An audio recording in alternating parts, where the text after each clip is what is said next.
বাংলাদেশের রাজনীতিতে যখন চলছে নতুন এক পরিবর্তন, তখন নয়া ব্যবস্থার সরকারকে কতটা সময় দেবে বিএনপি, এমন প্রশ্ন ঘুরছে জনমনে।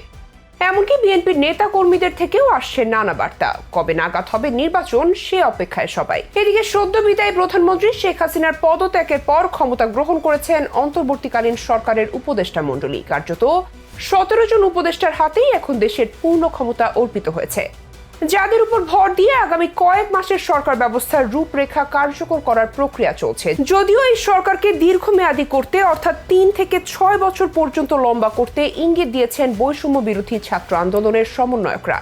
পাশাপাশি ডক্টর ইউনূসও চাইছেন এমনটাই। কিন্তু 3 মাসের মধ্যেই কেন নির্বাচন চায় বিএনপি, এ প্রসঙ্গে কি বলছেন দলটির নেতাকর্মীরা, সেসব কিছু বিস্তারিত জানাতেই থাকছে আজকের ভিডিও।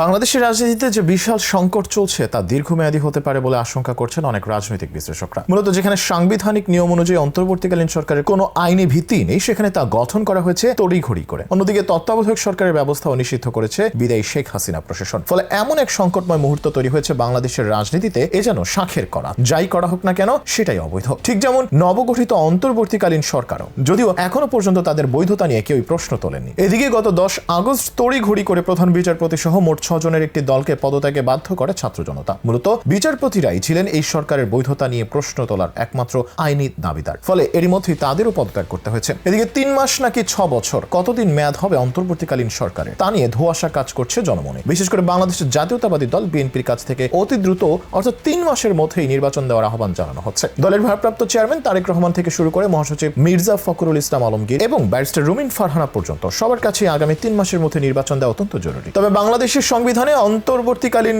সরকারের কোনো আইনি ভিত্তি নেই। একটা সময় পর্যন্ত ছিল তত্ত্বাবধায়ক সরকারের পলিসি, যেখানে তত্ত্বাবধায়ক সরকারকে 3 মাসের মধ্যে নির্বাচন দেওয়ার সময় বেঁধে দিয়েছে সংবিধান। সে অনুযায়ী 3 মাসের মধ্যে পরবর্তী নির্বাচন দেওয়ার বাধ্যবাধকতা থাকলেও তা এখন প্রলম্বিত হচ্ছে বলেই মনে করছেন রাজনৈতিক বিশ্লেষকরা। এমনকি বৈষম্য বিরোধী ছাত্র আন্দোলনের সমন্বয়কদের পক্ষ থেকে ডক্টর ইউনূসের নেতৃত্বে গঠিত এই সরকারের মেয়াদ প্রস্তাব করা হয়েছে কমপক্ষে 3 থেকে 6 বছর। ফলে বাংলাদেশের রাজনীতিতে এই প্রথম অনির্বাচিত কোনো সরকারের জন্য এত লম্বা সময় বেঁধে দেওয়ার প্রস্তাব করা হচ্ছে। অর্থাৎ এই সুযোগে ডক্টর ইউনূসের নেতৃত্বে থাকা উপদেষ্টা মণ্ডলের সরকারকে দিয়ে বাংলাদেশ পরিচালনার পরিকল্পনা করা হয়েছে। তবে এমন পরিকল্পনা চলতে থাকলে ওদের ভবিষ্যতে বড় ধরনের রাজনৈতিক গোলযোগ নেমে আসবে বাংলাদেশে। বিশেষ করে এসব রাজনৈতিক দল 3 মাসের মধ্যে নির্বাচন চাইছে। ভবিষ্যতে বর্তমান সরকারের প্রতি অনাস্থা প্রকাশ করে বিদ্রোহ শুরু করতে পারে। পাশাপাশি বাংলাদেশের অন্যান্য গণতান্ত্রিক রাজনৈতিক দলগুলোকেও নিজেদের সঙ্গে সামিল করে একটা আন্দোলন শুরু হলেও অবাক হওয়ার কিছু থাকবে না। এদিকে অনেকেরই প্রশ্ন ছিল, অন্তর্বর্তী সরকার কি জনগণের প্রত্যাশা পূরণ করতে পারবে? তারা কতদিন থাকবে? আন্দোলনকারী শিক্ষার্থীরা রাষ্ট্র রাজনীতির সংস্কারের কথা বলছেন, ফ্যাসিবাদী কায়দায় দেশ শাসনের অবসান চেয়েছেন। এসব সংস্কার তো 3 মাস বা 6 মাসে শেষ হওয়ার কথা নয়। সেক্ষেত্রে অন্তর্বর্তী সরকারের মেয়াদ বাড়ানোর বিকল্প নেই। প্রশ্ন হলো, বিএনপি কি সেই সংস্কার পর্যন্ত অপেক্ষা করবে? দলের মহাসচিব মির্জা ফখরুল ইসলাম আলমগীর বলছেন, যত দ্রুত সম্ভব নির্বাচন দিতে হবে। দলের তৃণমূলের নেতাকর্মীরাও চান